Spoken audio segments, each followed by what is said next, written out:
Hello, welcome to Adrenaline Fueled Firearms. This is Scott. Today we're going to talk a little bit about bolt action rifles. Not a build video, just simply a conversation about some of the things you will want to look into when considering purchasing a bolt action rifle, and some planning and research issues, kind of like I did with my AR builds, discussing some different accessories. But on this, again, not builds, just looking into some of the features of bolt action rifles and some things to consider prior to purchasing one. Hopefully with an eye towards looking down the road into the future, the ownership of the firearm. Because to me, part of planning and part of the thing that is so important about your planning and your research is long-term ownership. It's not as bad as, say, purchasing a wedding ring that as soon as you walk out of the store it's worth like a 1/100th of what you paid for it if you're lucky. It's probably not really kind of a used car either, where you drive it off the lot and it's lost 30% of its value either. It's a buyer and seller market. It fluctuates a lot. There's no blue book. Whenever you purchase a firearm, it's going to cost you what it costs you, and you're going to be able to sell it for what you can get out of it, and there's no guideline for it. So long-term ownership is the best way not to lose your ass when dealing with ownership of firearms. Find something you like, do your research, purchase low, keep it as long as you can. That being said, bolt action rifles, my first purchase from darn near 20 years ago is pretty different from my most recent acquisition. Some of the things you want to look at. Biggest thing, caliber. There are some calibers out there. You're looking at, freaking 22 long rifle, 17 HMR to 50 BMG, 407, I think it's 407, 408 SHATAC, 375 SHATAC, big, 338 Lapua, big effing rounds. I think even like Savage and Ruger, just stock rifles right out of a friggin' factory, relatively low end purchase, they have like 20-25 caliber offerings. My comment before about find a friend, rent a friend, go borrow a friend, go out and shoot, try out different calibers. I don't know what your pocketbook is. I recommend first bolt action rifle, set aside approximately $1,500, including your optic. So budget yourself for about $1,500, do research on manufacturers, and go from there. So that said, I'm a big fan of Ruger and Savage for starter rifles, because if you don't want to go that $1,500 mark, if you're really just heavily curious about caliber, and you're some loser like me who doesn't have any friends, so you're going to have to buy it and shoot it yourself and see if you like it, you got the Savage Axis, very basic rifle, $400 to $600 range depending on the caliber you go. You don't have a lot of money in it, and if you don't like it, Merry Christmas. The opposite end of that, found a caliber you like, you can sink a little money into it and get a decent product from Savage or Ruger without having to go into the higher end stuff. 18 years ago, when it was mainly Model 700, Savage and Ruger, and a few others in my price range of a couple grand, I purchased this Savage. It's a law enforcement model. I only had the choice of 223 and 308. 24-inch barrel, synthetic stock, Accu trigger, and then I put a Nikon Monarch optic on it, which 18 years ago, this was still $1,500 in a rifle. But this was not a baseline Savage. This is not a baseline optic. This is a pretty good investment for me at the time, especially considering what I was making.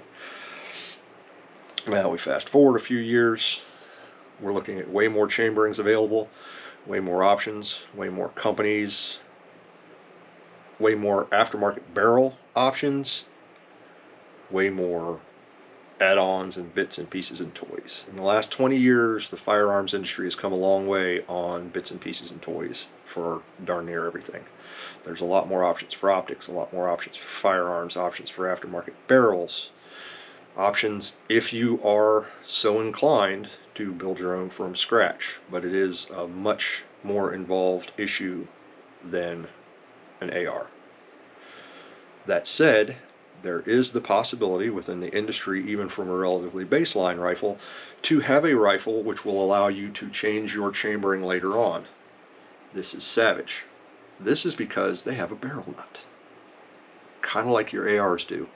So once you've ordered your barrel and had it double checked and installed by a competent gunsmith, there's the potential, if you are a moderately skilled, mechanically inclined individual, to have the proper tools available to be able to swap the barrels out yourself. So that is something to consider. That is not just Savage, because some barrel manufacturers will set up a barrel nut style barrel for other manufacturers. So that option exists. That is a consideration for ownership. You have 4 basic actions. You have short action, which is 308, 6.5 Creedmoor, 277 Fury. You have long action, which is 30-06, 270 Winchester. See where I'm going with this? You have short action Magnum, which is, this is 300 Winchester Magnum. You also have 6.5 PRC. You have, again, several other short action Magnum options. And then you have your long action Magnums, your 300 Win Mag, your 7 Mag, and your 300 PRC, and others. 338 Lapua, the Shaytacs. I believe, I'm not going to stake my life on it, but the Shaytacs are still considered a long action Magnum. They're out of my price range to F around with. Now, Classic Firearms does have a giveaway, or they might when I film this. But anyway, it's 13 grand. Not happening. 4 basic actions, which limits the possibility of your future rechamberings. Obviously, you can't put a long action caliber in a short action later down the road, no matter what kind of barrel you buy. Forget it. Stocks. You have your natural wood stock. You have your synthetic stock, which appears like a traditional wood stock. You have your synthetic stocks, which are non-traditional, which, good lord, all kinds of crazy shapes and sizes and all kinds of interesting stuff. This one's kind of a compromise between a synthetic non-traditional and a chassis. A chassis system is a setup which typically has a lot of attachment points for accessories. It's kind of a build your own adventure once you get into chassis systems. There are several companies that offer chassis systems, I think basically all of them, but you're looking at twice the price.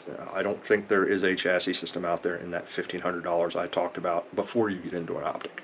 Maybe you could find one secondhand somewhere and maybe think about getting into it for $1,500 with an optic.